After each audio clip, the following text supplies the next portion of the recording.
jangan menjadikan tantangan ini menjadi hambatan menurut saya, tapi kita upaya bagaimana kegiatan-kegiatan yang terjadi di tempat-tempat pelosok itu bisa sampai ke pusat lah gitu kan. Jadi ternyata daerah sini terbelakang, atau ternyata di sini ada kejadian bencana. Jadi kita mudah mengaksesnya. Halo sahabat Kartika, kembali lagi dengan saya Sertu Kuat Kania di Kartika Podcast. Nah, kali ini Kartika Podcast kedatangan tamu yang sangat menginspirasi kita semua, yaitu Kolonel Infantri Riko Julianto Siagian SOS. Nah Bapak, sebelumnya kami mengucapkan selamat atas apresiasi yang diterima oleh Pemdam 1 Bukit Barisan. Sebelumnya kita aplaus dulu teman-teman. Yeay. Nah Bapak, mungkin apa nih kesan pertamanya setelah Bapak mengetahui bahwa Pemdam 1 Bukit Barisan mendapatkan pemenang pertama apresiasi publikasi ini? Baik Mbak, terima kasih. Ya, yang pertama saya ucapkan terima kasih ya sudah diundang hadir di tempat ini oleh Kartika Podcast. Ya, sehingga saya bisa ngobrol-ngobrol, berdialog sama Mbak. Siap. Kemudian kesan saya seperti yang Mbak sampaikan tadi, yang paling pertama sekali saya kaget Mbak. Wah. Kaget, terus ya bangga juga. Ya, ternyata apa yang kita kerjakan selama ini mendapatkan penilaian. Ya. Jadi saya bersyukur kepada Tuhan Yang Maha Esa, ya apa yang kita sudah perbuat selama ini, ya publikasi yang kita kerjakan, ternyata mendapatkan apresiasi yang tinggi dari pimpinan Angkatan Darat, termasuk juga dari Kadispenat. Demikian Mbak. Alhamdulillah. Nah, ini kan pertama kalinya juga Pak ya apresiasi yang digagas oleh Kadispenat. Nah, bagaimana tanggapan Bapak terhadap apresiasi yang diberikan kepada Satuan Jajaran Penerangan TNI Angkatan Darat? Tanggapan saya sangat baik dan sangat setuju saya, ya sangat positif. Ya, di sini saya melihat berarti pimpinan Angkatan Darat, ya dalam hal ini Bapak Kepala Staf Angkatan Darat dan juga Kadispenat yang telah berupaya menurut saya dan membuat terobosan baru menurut saya yang sangat bermanfaat untuk meningkatkan kinerja kita, ya khususnya jajaran Pemdam ke depan. Jadi kita bisa semangat berbuat yang terbaik, ya terutama Pemdam untuk mempublikasikan, ya sehingga apa yang kita kerjakan mendapatkan apresiasi dari pimpinan kita. Betul, baik. Demikian Mbak. Betul Bapak. Nah, apresiasi ini juga kan diberikan atas keaktifan satuan-satuan jajaran penerangan Angkatan Darat ini. Nah, mungkin menurut Bapak, seberapa penting publikasi dalam menjembatani TNI Angkatan Darat untuk menginformasikan kepada masyarakat yang akurat dan juga terpercaya? Baik, menurut saya ini sangat penting sekali, ya. Kenapa sangat penting? Karena sekarang sudah zamannya era digital. Betul. Ya, istilahnya masyarakat dapat dengan cepat mengakses berita-berita atau informasi. Betul. Jadi harapan pimpinan kita, apa yang sudah kita kerjakan, kita lakukan, itu jangan hanya internal saja yang tahu. Pihak luar tahu. Artinya apa? Informasi harus kita berikan, ya melalui media-media sosial. Baik itu media online, media cetak, ataupun media elektronik. Ya, sehingga mereka mudah mengakses. Sehingga apa yang kita kerjakan, masyarakat umum tahu, TNI khususnya TNI Angkatan Darat sudah berbuat ini di seluruh wilayah Indonesia khususnya. Jadi saya sangat setuju sekali ya. Jadi hal ini membuat informasi bisa sampai ke masyarakat dengan cepat, akurat seperti yang Mbak bilang, termasuk dapat dipercaya. Gitu, Nah, betul Bapak. Tadi kan yang seperti Bapak sampaikan bahwasanya dengan adanya media massa ini kan masyarakat mengetahui apa saja yang dilakukan oleh TNI, kegiatannya seperti apa. Nah, pertanyaan saya bagaimana untuk daerah-daerah pedalaman yang tidak ada koneksi internet, tidak ada jaringan ataupun media sosial, itu seperti apa nih Pak? Pendam-pendam ini nih. Oke, nah itulah. Itu mungkin salah satu juga kendala, tapi itulah kita jadikan sebagai upaya kita. Ya, memang hal itu sering terjadi ya, terutama di wilayah kami, Kodam 1, ya wilayah cukup luas. Betul. Ya 4 provinsi dan ya sampai ke daerah-daerah pelosok. Memang ada beberapa bagian yang tidak terkoneksi lah dengan jaringan internet. Ya salah satu upaya kami ya kita menggunakan personil yang ada ya. Artinya kita menggunakan yang internal ya Mbak ya. Internal Betul. itu ya kita gunakan para babinsa yang ada di wilayah yang bisa menjangkau ke tempat situ. Ya, yang ada di Koramil atau di Kodim, termasuk juga kita libatkan juga insan-insan media yang ada di wilayah situ. Paling tidak informasi yang kita dapat itu tidak, istilahnya orang tidak basi gitu loh, istilahnya masih hot and news kan gitu. Nah itulah yang kita rekam. Memang ini suatu tantangan bagi kita ya, tapi jangan menjadikan tantangan ini menjadi hambatan menurut saya. Tapi kita upaya bagaimana kegiatan-kegiatan yang terjadi di tempat-tempat pelosok itu bisa sampai ke pusat lah gitu kan. Jadi oh ternyata daerah sini terbelakang, atau oh ternyata di sini ada kejadian bencana. Jadi kita mudah mengaksesnya. Betul. Sementara seperti itu sih Mbak. Jadi kalau untuk daerah-daerah terpencil itu terisolasi ya mau tidak mau dengan tenaga manusia. Ya bisa dari anggota kita atau dengan masyarakat desa yang saling bahu-membahu sambil juga kita menerima informasi. Nah itulah nanti yang kita himpun ya kan, kita kumpulkan ya nanti kita buatkan berita. Betul.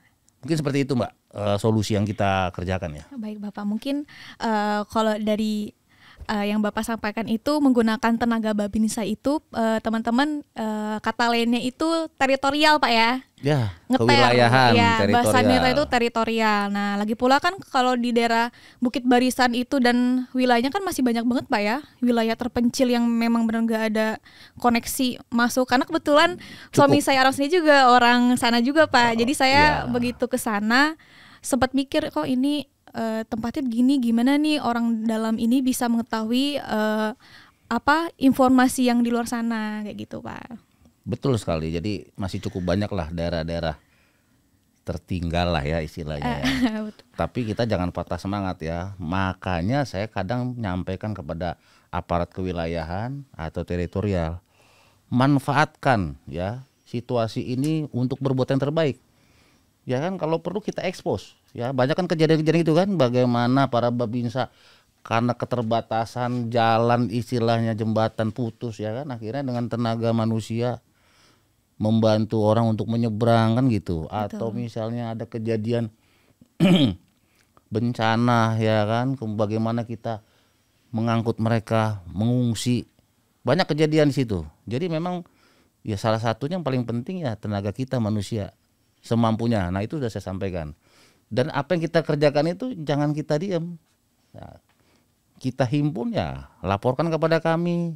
Kebetulan kami juga kan Mbak 4 provinsi. Jadi perpanjangan tangan kami itu di provinsi yang lain itu adalah penrem, penerangan korem. Nah itulah sebagai perpanjangan tangan kami yang di Kodam untuk mendapat informasi. Ya, apalagi kegiatan-kegiatan yang ada di wilayah-wilayah terpelosok. Nah, disinilah gunanya babin saya tadi, Mbak. Demikian, Mbak. Baik, Bapak. Nah, ini ada satu pertanyaan yang bikin saya penasaran banget nih, Pak. Ini udah Jangan saya penasaran dong, Mbak. kulik-kulik banget ini dari semalaman gitu. Oke. Itu mungkin bisa sedikit diceritakan nih, Pak. Informasi berita atau tayangan seperti apa sih Pemdam 1 Bukit Barisan ini mempublikasikan ke media sosial sampai bisa dinobatkan sebagai pemenang juara pertama apresiasi publikasi di Spenat ini? Baik ya, jadi yang kita lakukan itu saya sampaikan ya kepada jajaran. Ya, apa-apa yang sudah kita perbuat di wilayah, ya, baik itu citra yang positif, ya kan, segera kita upload ya, atau kita buatkan rilis berita dan kirim ke kami, ya. Jadi saya setiap hari itu jajan tuh saya wajibkan untuk membuatkan laporan kepada saya kegiatan-kegiatan di wilayahnya. Nanti kegiatan itu kirim ke saya, dokumentasinya, rilis singkatnya, kemudian kami olah lagi di tingkat Kodam. Kemudian menggunakan jaring saya, link saya, ya itu kita sebarkan lagi. Jadi yang saya sebarkan itu kepada, ya itulah saya menjalin kerjasama ya dengan media-media besar, ya yang ada di Jakarta, yang di Surabaya. Nah itu saya seperti itu saja, mengalir saja. Artinya banyak kegiatan yang di wilayah segera kirim ke saya. Ya, utamanya kegiatan-kegiatan contohnya yang berkaitan dan bersentuhan dengan masyarakat. Salah satu contoh ya waktu kejadian hampir bersamaan itu kemarin, masalah tanah longsor di daerah Humbahas, gunung meletus di Sumatera Barat. Ya kan? Nah, itu saya sampaikan kepada jajaran, segera kirim berita itu. Yang ada nanti saya kembangkan gitu loh. Dokumentasi juga. Dan beritakan itu terus-menerus, jangan hanya satu kali. Betul. Paling tidak contohnya kejadian tanah longsor atau gunung meletus, paling enggak 2-3 kali kita sampaikan informasi. Oh, tahap pertama seperti ini. Oh, hari kedua seperti ini. Oh, hari ketiga seperti ini. Jadi masyarakat tahu gitu loh. Oh, berarti TNI sudah berbuat nih. Nah, itu yang saya lakukan, Mbak. Ya, termasuk juga namanya berita-berita negatif. Itu segera saya counter. Ya, cara gimana? Ya, saya harus kumpulkan data dulu. Ya. Kepada media saya tidak langsung terburu-buru menjawab. Ya kan? Oke, Pak, misalnya contohnya, saya pelajari dulu, saya cek dulu. Itu bahasa saya. Untuk apa? Supaya data-data yang saya terima valid. Baik dari lapangan, mungkin dari pihak intelijen, termasuk juga analisa kami, termasuk masukan dari media.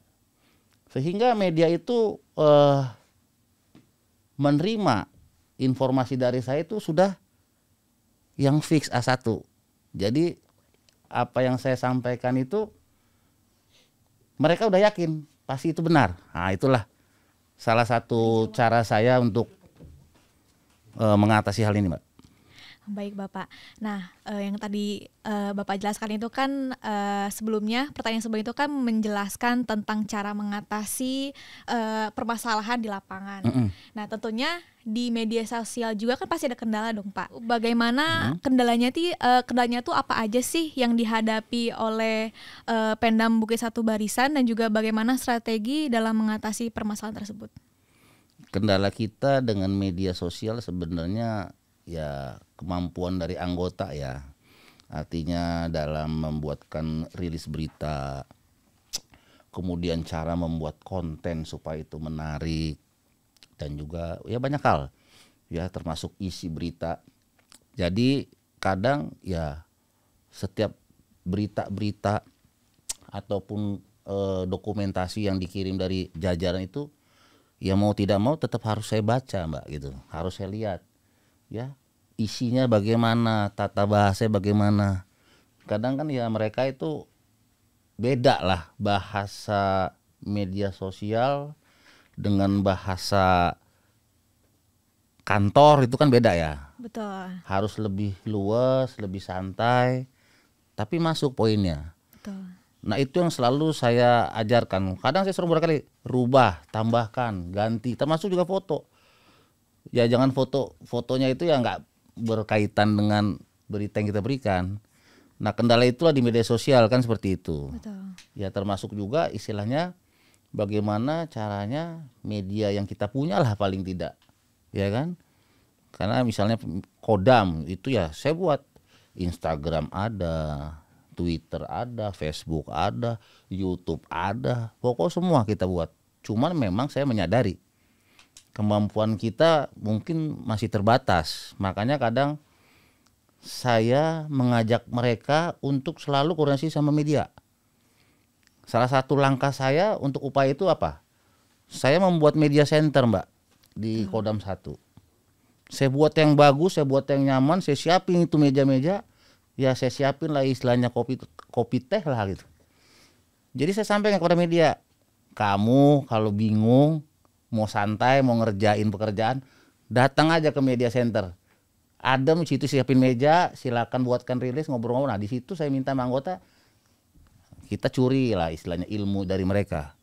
Nah itulah salah satu upaya saya untuk bagaimana mengatasi masalah kita di media-media sosial. Betul Bapak. Nah pernah nggak Pak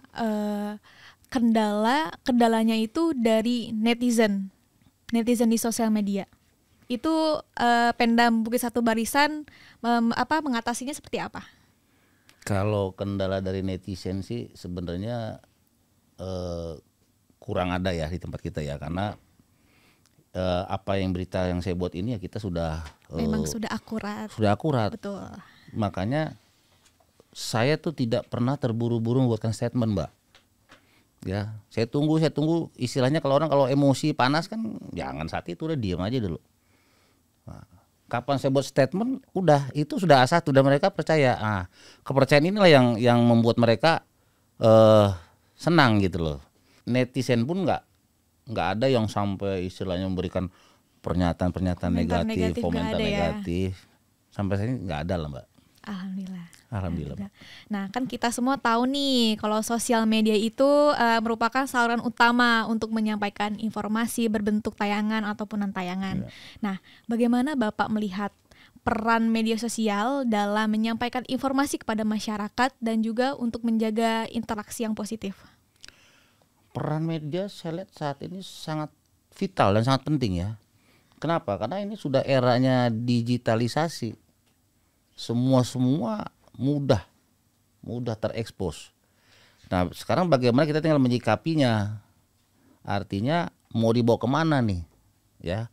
Nah, kita upayakan bagaimana kita untuk meningkatkan citranya itu menjadi positif ya. Kita buat berita-berita positif ya, seperti mungkin kegiatan pimpinan kita itu setiap ada kegiatan langsung kita buat juga by versi kita gitu, by Kodam. Betul. Seperti itu. Jadi istilahnya Bapak Kasat ya kan kegiatan contohnya rehab rumah di mana ataupun misalnya manunggal air kan misalnya seperti itu. Ya kita di jajaran kita upload juga. Jadi masyarakat yang di wilayah kita juga tahu ternyata kegiatan TNI seperti ini ya. Ada ini. Nah, jadi menurut saya sangat vital sekali ya, sangat penting itu peran itu ya bagi kita ya. Demikian tuh Mbak. Bapak, ini kan Bapak kan tentunya sebagai Kapen 1 Bukit Barisan. Ya. Mungkin ada pengalaman yang menarik Pak selama menghadapi atau membuat konten atau berita untuk mempublikasikan di media sosial ini Bapak. Baik, pengalaman menarik kita yaitu tadi ya kita berusaha ya membuat suatu contohnya konten di YouTube kan seperti itu ya. Kadang-kadang setelah jadi itu kok jadi lucu ya kan gitu. Betul. Ya kadang saya edit juga, jangan seperti ini nggak pas nih kan seperti itu ya. Lah kadang-kadang juga media bilang, Pak ini bener nggak Pak kayak gini kan? Enggak. Waduh, kadang saking sudah terbiasanya, kadang-kadang anggota itu main langsung upload. Karena kan kita butuh kecepatan, butuh keakuratan. Ya kan sementara kadang saya, kegiatan kita banyak kan gitu kan. Sementara konten-konten atau berita yang mereka buat itu kadang nunggu saya kan kadang sibuk. Mungkin udah nggak sabar gitu. Kadang saya bilang, take down dulu, tarik dulu saya bilang, ganti dulu fotonya. Itu yang menarik, lucu tapi ya itulah istilahnya seninya kan gitu ya Mbak ya. Karena ini kata-katanya salah kan kadang ya kita saling melengkapi lah. Kadang kan anggota berbuat juga karena perintahnya Kapendam nih harus segera nih kita buat berita ini. Kan saya selalu gitu. Saya kirim gambar, segera nih berita ini. Segera buat rilis, nanti saya koreksi. Seperti itu. Jadi kadang turut banyak sekali. Belum lagi istilahnya dari Panglima, Kapendam buat ini. Nah, jadi itu lucu sebenarnya kan gitu. Karena saya lihat juga, waduh, ya apa nih, jangan seperti ini, coba diganti. Nah ya tapi nggak apa-apa. Itu menurut saya ya namanya kita pengalaman, jangan sampai istilahnya itu menjadikan beban bagi kita, tapi menjadikan pelajaran lah bagi kita. Mungkin itu Mbak. Betul Bapak. Wah, kayaknya asik banget Pak ya. Jadi Kapen ini. Pak Edi mau jadi Kapen nggak? Siap Bapak. Nah, apa nih harapan Bapak ke depan terhadap pelaksanaan tugas penerangan Angkatan Darat? Harapan saya yang pertama ya tetap ya kita harus bekerja keras ya, meningkatkan kemampuan kita. Kenapa? Yang saya sampaikan tadi di awal, bahwa kita harus berpacu dengan waktu ya. Era digital ini sangat cepat informasi. Nah, saya sangat setuju ya dengan program Bapak Kasat ini, di mana ada pembuatan podcast ya. Dan saya juga terima kasih ya kepada Bapak Kasat dan Bapak Kadispenat. Kodam 1 juga Mbak ya. Saat ini lagi sedang berproses pembuatan podcast. Nah, inilah program yang Bapak Kasat sampaikan yang sangat penting sekali. Belum mulai aja ini dari Tribun aja udah mau podcast ya. Wah. Saya bilang sabar dulu, saya bilang kan. Nanti kalau sudah jadi saya undang. Jadi rencana saya ya, mungkin nanti saya bisa jadi kayak seperti Mbak nih, jadi host kan gitu ya. Wah, saya jadi narasumber ya Pak ya. Dari narasumber kan. Nah, mungkin juga kita akan melibatkan pihak luar, baik itu dari insan media ataupun masyarakat sipil yang memang senang gitu ya, senang untuk berbicara di podcast ini. Ya, seperti itu Mbak. Baik Bapak, nah mungkin ada pesan atau informasi khusus nih Pak buat pendengar setia Kartika Podcast TNI Angkatan Darat ini. Pesan khusus saya kepada rekan-rekan semua ya, yang pertama tetap kita berusaha yang sebaik mungkin ya, terutama jajaran Pemdam ya, apalagi Bapak Kasat ya sangat intens dengan program-programnya. Nah, bagaimana program-program itu kita tindak lanjuti di level bawah, sehingga apa yang dilakukan itu sampai informasinya kepada masyarakat. Ya, jadi masyarakat tahu. Ini tugas berat kita. Kita tetap bekerja keras. Ya, yang kedua juga kita harus bijak. Ya, harus bijak menggunakan media sosial ya kepada rekan-rekan ya, karena ini sangat berpengaruh terhadap citra positif TNI AD. Betul. Jangan sampai kita malah menggunakan medsos untuk hal-hal yang tidak baik, tidak penting, atau kata bahasa kerennya hoax. Betul, Itu hoax. makin jadikan membuat citra kita menjadi negatif. Nah, jadi kita harus pandai-pandai ya, karena ini sudah sangat udah sangat memasyarakat sekali pengguna medsos ini. Jadi sampai anak kecil pun itu ngerti bagaimana menggunakan medsos. Jadi itu harapan saya kepada rekan-rekan semua. Dan yang terakhir ada sedikitlah ungkapan saya nih, sederhana aja. Siap. Ya, prinsip saya sini yaitu usaha tidak mengkhianati hasil. Itulah pesan saya. Maksudnya apa? Ya, kita harus bekerja keras, kita harus berusaha, kita bekerja. Ya, saya yakin dan percaya ya pasti akan menghasilkan kesuksesan dan keberhasilan. Ya, biar nanti masyarakat yang menilai. Ya termasuk seperti apa yang saya kerjakan sekarang. Ya, saya berbuat aja yang terbaik, maksimal. Ya, tinggal nanti masyarakat menilai, pimpinan kita menilai. Nah, terima kasih sekali lagi atas apresiasi yang diberikan oleh pimpinan Angkatan Darat. Terima kasih kepada Bapak Kasat, terima kasih kepada Bapak Kadispenat yang sudah memberikan apresiasi yang tinggi. Baik, terima kasih juga kepada Bapak Panglima Kodam 1 Bukit Barisan ya yang telah mendukung, memberikan masukan kepada saya. Ya, sering Mbak saya dikoreksi sama Panglima, tapi saya terima. Ya namanya kita manusia. ada aja salahnya, ada aja slipnya. Betul. Tapi langsung saya kerjakan, siap Panglima, ya kan, segera saya perbaiki, ya karena Panglima saya bersama Ibu Panglima juga senang ya, istilahnya intens untuk dengan media ini, dengan penerangan. Nah itu terima kasih sekali lagi kepada Panglima Kodam 1 yang telah mempercayakan kepada saya untuk membangun citra TNI AD yang positif, terutama di wilayah Kodam 1 Bukit Barisan. Baik Bapak, mau lihat Bapak atas waktu dan kesempatannya udah bincang-bincang nih di Kartika Podcast TNI Angkatan Darat ini. Semoga apa yang disampaikan oleh beliau menjadi semangat dan juga inspirasi untuk kita semua. Mau lihat Ya. Horas.